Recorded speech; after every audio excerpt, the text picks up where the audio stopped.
You've come to the right spot. It's another edition of Lewis at Large. 60 minutes of smart talk radio is in your future, with guests from all walks of life and all points of view. And now, with this week's edition of Lewis at Large, here's your host, Warner Lewis.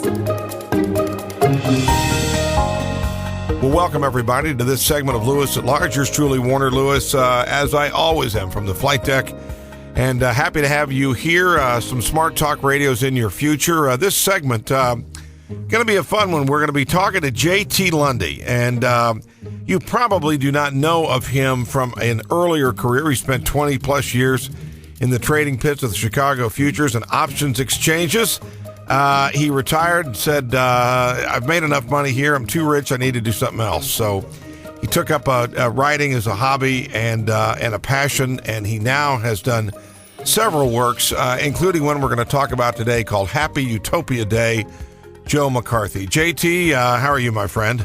I'm doing very well, Warner. Thank you for having me on the show. Yeah, you bet. We're going to talk about Happy Utopia Day. It is filled with some political satire. It's also filled probably undoubtedly with some personal belief on your part. But share with our Lewis at Large listeners, let's talk briefly about the world of the stock market and exchanges and all of that. First of all, you were successful, so you're successful. Why do you leave, one would ask? Well, I was successful for 20 years. When I first entered the business, out of college, I was an accountant, and I was just miserable as an accountant. And, I wanted to do something outside or something that I'm not stuck in a cubicle. And I looked down to the option exchanges, and I saw those guys. They're using their smarts, they're using their physical attributes, they're pushing and shoving, they're yelling, they're screaming, they're competing against each other, and I'm like, I want to do that, and it just seemed like an absolute blast to me, and so I went down and did it. I quit my job, basically worked for nothing to be a runner and a trade checker for a couple of years, and worked my way up into the business until I actually had my own trading company.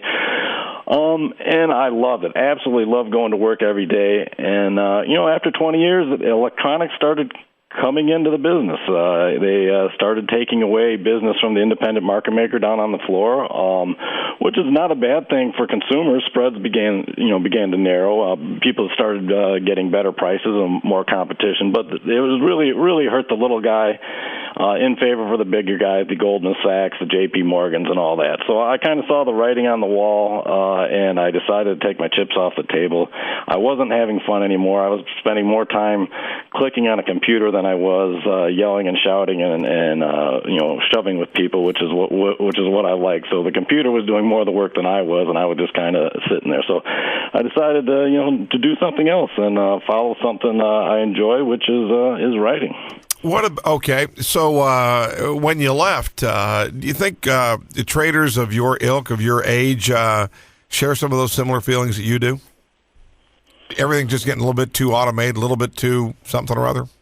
Well, definitely from my era, yeah, because if you're a little guy, I was considered a little guy down there. You got squeezed out. And when I went down, there was probably 10, 11 guys, independent traders versus maybe one person from a big, powerful, like a Goldman Sachs trading company.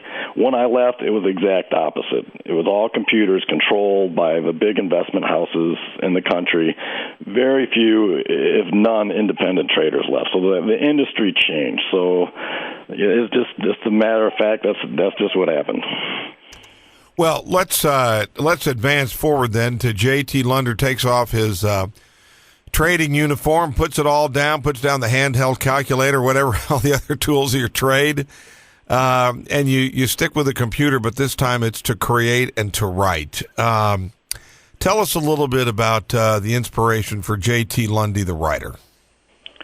Well, I guess the original inspiration is we took a family vacation out west, and we just had a great time. And my kids were little. We were in an RV. Never did anything like it. It was wide open, and the wide open country kind of spurred my imagination. I'm like, this is great. I'm just going to start writing this down so I remember it. And so I wrote down little things each day.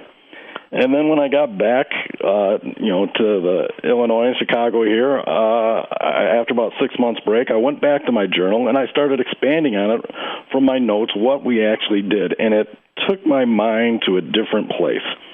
I was able to relive in detail, this great vacation that I had, and I just liked how my mind went somewhere else. It was kind of like a meditation, and I found myself like, wow, this is really great. I want to do this some more. And in high school, I hated writing. I hated English, hated writing, wanted nothing to do with it.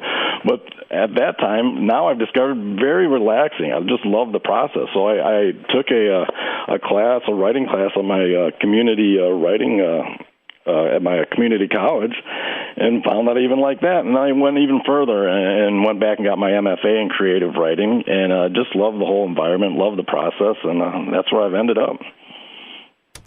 Well, that's an interesting leap indeed. Let's focus on Happy Utopia Day, Joe McCarthy. It is political satire, but obviously behind the satire, some pretty deep-seated, deeply held views on your part. Give us some background and around the novel itself, and why you chose this subject. I guess it goes back to that same vacation when we were out in South Dakota. We visited the Badlands and Mount Rushmore and all that. We also visited a Minuteman missile site. The National Park Service has a Minuteman missile site. And I started thinking about that, the guys down in a bunker during the Cold War, ready to launch missiles off towards the Soviet Union. And it's kind of, I was thinking about the Cold War. I started thinking about McCarthyism and Joe McCarthy, the old senator, notorious Senator Joe McCarthy, of McCarthyism fame. And I just kind of came up with a wild idea, and what if McCarthy was still around today, or what if he had some followers that believed in him, more than just believed him, actually kind of worshipped him as a religious cult? What if he had followers today that actually used a secret program that McCarthy started back in the 1950s? This is all fictional, by the way. And using this secret program, these McCarthy followers come in and take over the government by hijacking the President of the United States, by hijacking the office of the President of the United States, and they use executive orders to create a totalitarian regime. That's the premise of the book. It's up to a lowly U.S. customs agent to come save the day. Kind of a fish out of water story, kind of a get smart type of spy spoof type story. But underneath it kind of has this theme of, the power of the executive branch and the potential power of the executive branch to become too great and maybe do some ill to our country.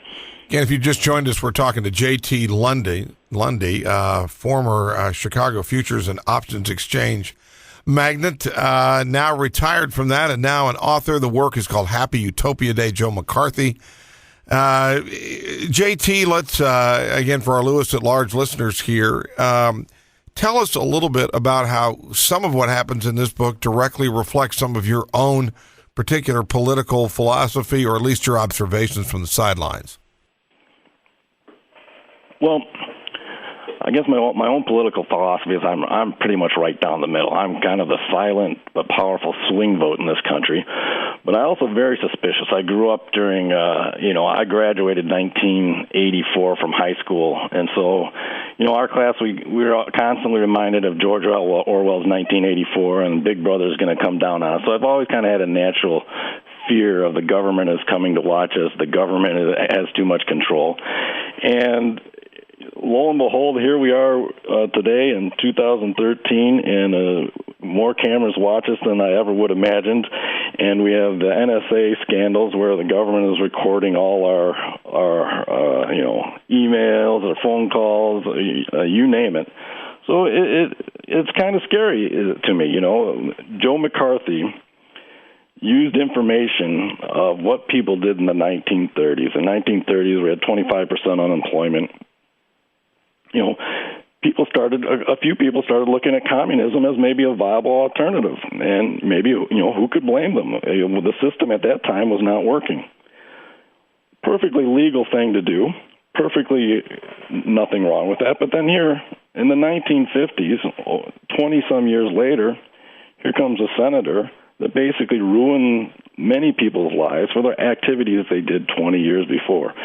So it begs the question, what about nowadays? What about, email lists we are on, or people that we're following on Twitter, or, just websites that we go and visit? If the government's recording, who's to say in 20, 25 years we don't get another crazy individual that has access to this information, which we think is very innocent today, that could come back and use it against us? What about, and again, don't want to overblow it too much here, but I know one of your concerns is also just the overall threat of government abuse. That could probably come in a wide variety of things, whether it's wiretapping, spying, drone use, you name it. Anything in particular that's happening today that's alarming to you? Well, besides the NSA thing, we do have. It's funny that when the recent government shutdown, we had Democratic Senator Dick Durbin going kind of head-to-head against Republican Senator Ted Cruz during Cruz's 20-hour marathon, attack on Obamacare. And it's funny that these two have become leaders of the party, of Republican Party, and also the Democratic Party for Dermot. And within the last 2 years, we've had McCarthyism charges against both of them. And I think some of these charges are actually fairly valid.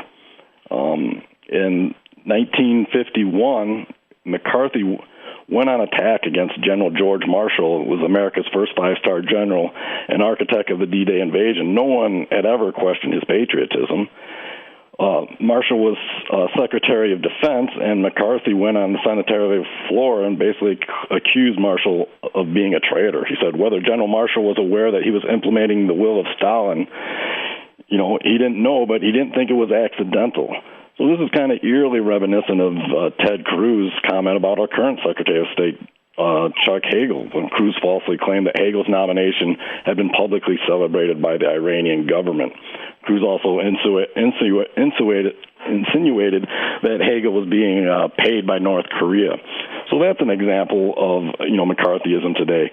On the other side, in 1952, McCarthy wrote a letter to Time magazine where he didn't like what Time magazine was saying about him. He threatened in this letter that he was going to contact all of Time magazine's advertisers and have them withdraw their business. It was very highly improper behavior for a senator. And, due to McCarthy's tremendous power and influence at the time, it was not an idle threat. In August of this year, kind of the same thing, Senator Dick Durbin of Illinois sent a letter to hundreds of conservative organizations questioning their level of support for the American Legislative Exchange Council's sponsor of a Stand Your Ground legislation. Now, politics aside, Durbin opposed that legislation, but, the letter, these organizations' support of this organization is perfectly legal and is perfectly legal to keep private and is nobody else's business.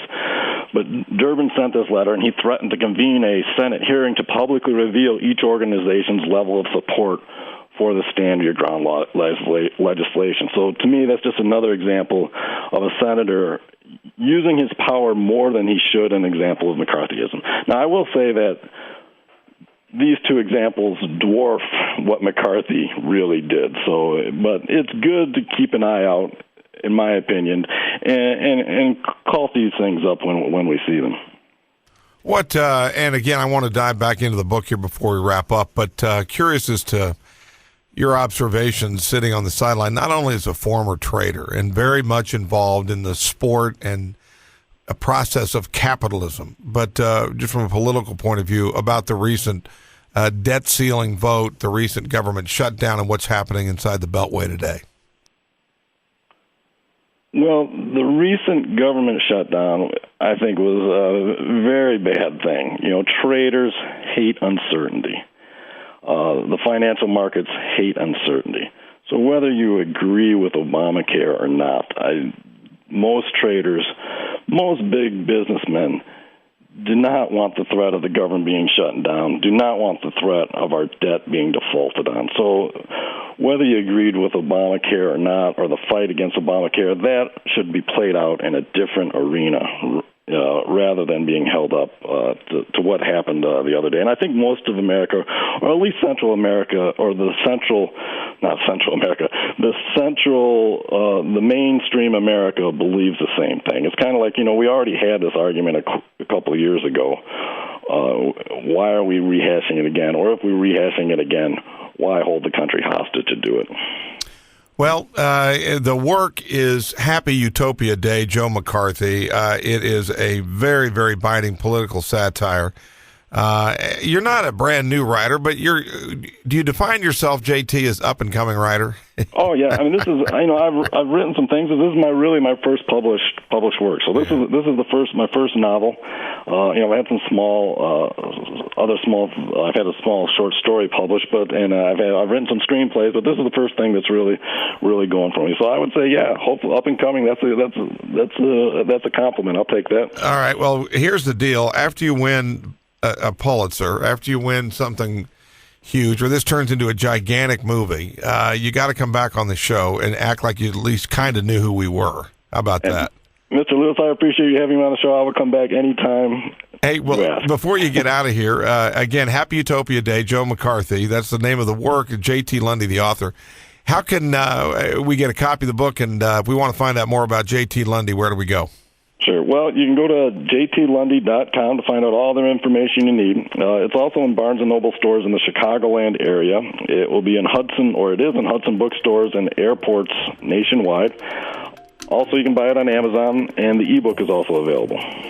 Okay. On Amazon and also Barnes & Noble. All right. Spoken like a true expert. I know you're used to selling stuff, so I do appreciate it, and best of luck, JT. Thank you very much. Thank you for having me on the show. You bet. We will be back with more right after this on Lewis at Large.